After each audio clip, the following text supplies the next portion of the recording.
L'association Bien-être en Yvelines présente l'émission Bien-être au quotidien sur Marmite FM 88.4.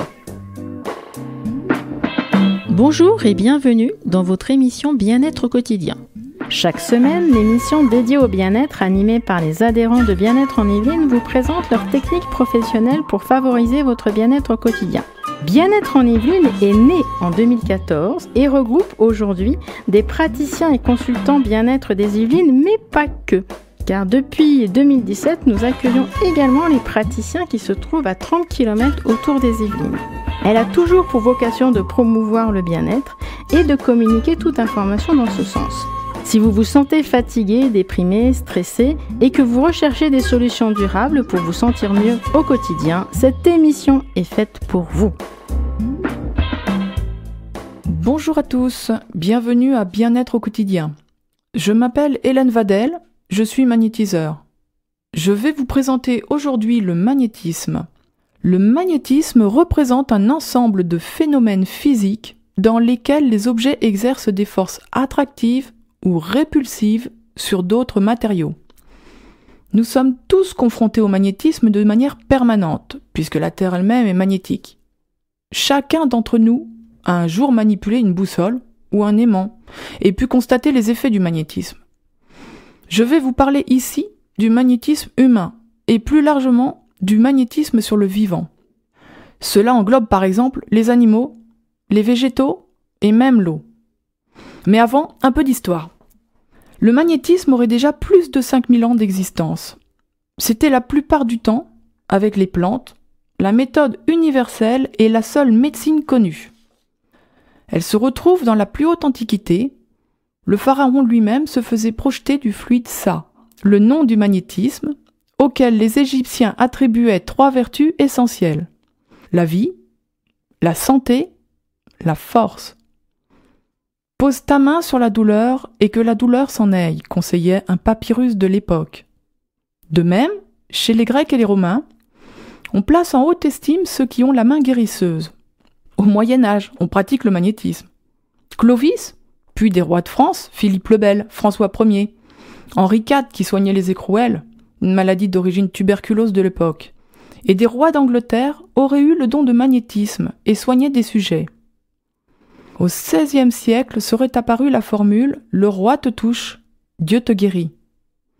Parallèlement, des gens ordinaires, souvent humbles, et ne sachant pas forcément d'où leur venait cette capacité, ont perpétré cette pratique du magnétisme avec souvent beaucoup de succès et ont ainsi soulagé bien des maux. Ils ont par contre été souvent persécutés par l'institution médicale, ecclésiastique ou politique en place. Mais le magnétisme a traversé les siècles. C'est par un médecin allemand, Mesmer, qui mettait l'accent sur l'existence d'un fluide susceptible d'être canalisé, emmagasiné et transmis à d'autres personnes, que le magnétisme aurait retrouvé des lettres de noblesse jusqu'à nos jours. Mesmer a été décrié, il a eu aussi beaucoup de succès et des adeptes à son époque.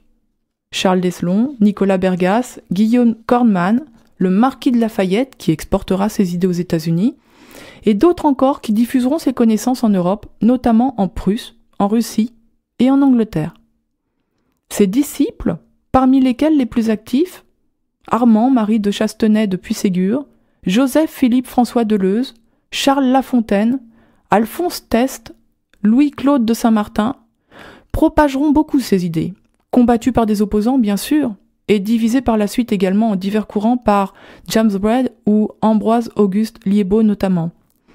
Après la Révolution française, le magnétisme se perd un peu à cause des troubles sociaux importants et ne reprendra de l'ampleur que sous Napoléon Bonaparte et la Restauration française qui s'ensuivit dans le premier tiers du XIXe siècle. Plus près de nous, au XXe siècle, des scientifiques russes, Sémion et Kirlian notamment, puis américains, Dolores Krieger par exemple, ont mis en évidence les effets bien réels du magnétisme. Le magnétisme est un moyen de soigner les êtres humains grâce à l'imposition des mains sur le corps de la personne qui consulte. Plus largement, cela s'applique aussi à tout le vivant. Les plantes en ressortiront vivifiées, les animaux, eux, auront tendance à s'immobiliser afin d'en bénéficier plus pleinement. Certains parlent d'un don, d'autres non. Don de Dieu, don de la nature, magnétisme de la personne. Dans tous les cas, le résultat est bien réel et on ne peut que constater ses effets bienfaisants. Pourquoi ne pas parler de don de Dieu puisque la nature a rapport avec Dieu et le magnétisme de la personne également, puisque le magnétiseur qui se recharge prend bien son énergie dans les courants cosmiques qui l'entourent. Ce qui nous ramène en fait toujours à la même source. L'imposition des mains, ou plus exactement le contact, n'est pas indispensable. C'est-à-dire que les mains peuvent être éloignées de la personne à une distance variable suivant les cas. Mais bien souvent, beaucoup de magnétiseurs établissent un contact. Cela consiste donc ensuite en la transmission d'un fluide, d'une force pour guérir la personne qui consulte, ou tout au moins la soulager. Plusieurs techniques sont utilisées. Les impositions des mains dont nous venons de parler, les passes qui sont des balayages, le souffle qui, comme son nom l'indique, consiste à souffler sur la région à soigner, les effleurements. Le résultat dépend de l'ouverture du patient, de sa capacité à utiliser pleinement l'aide qui lui est transmise, et bien sûr de la force du magnétiseur. Sans parler, bien entendu, de son sérieux, de sa sincérité, son amour pour les gens qu'il soigne, et de son don véritable. On peut faire du magnétisme à distance. Si la personne est dans l'impossibilité de se déplacer, si elle habite très loin du magnétiseur, l'utilisation du magnétisme à distance a déjà bien souvent fait ses preuves. Par quel processus ? C'est difficile à expliquer, mais il semble que la personne qui reçoit cette aide s'ouvre aux courants qui lui sont transmis par le magnétiseur et elle se sent soulagée. Qui peut magnétiser ? Tout le monde, ou presque comme vous l'avez compris. Par contre, un élément est indispensable pour magnétiser, c'est l'amour. Le magnétisme est amour. L'indifférence est son pire ennemi. Comme l'ont bien compris les Chinois, nous sommes principalement énergie et matière, certes. Or, il arrive parfois, voire même souvent pour certains, que cette circulation énergétique se bloque suite à des événements de la vie courante. Cela va de la contrariété face à une situation, à une chute, à une brûlure, un accident, une maladie ou encore un deuil. Souvent, dans ces cas-là, le magnétisme peut dénouer la situation et permettre de remettre en circulation l'énergie qui s'est figée du fait de cet événement. Aujourd'hui, le magnétisme est utilisé dans certains hôpitaux pour diminuer les brûlures sur les traitements en chimiothérapie par exemple. Une question préoccupe souvent les clients. Le magnétiseur absorbe-t-il le mal ? Je vais donc aborder maintenant la protection du magnétiseur et de son client.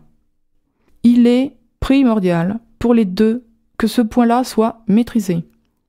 En effet, le client reçoit l'énergie canalisée du magnétiseur. Il est donc impératif que le praticien se nettoie énergétiquement entre chaque consultation. Dans le cas contraire, le magnétiseur peut transmettre de l'énergie négative provenant de lui-même ou de ses consultations précédentes. S'il ne sait pas les recycler, il peut ressentir à son tour les symptômes de la personne traitée.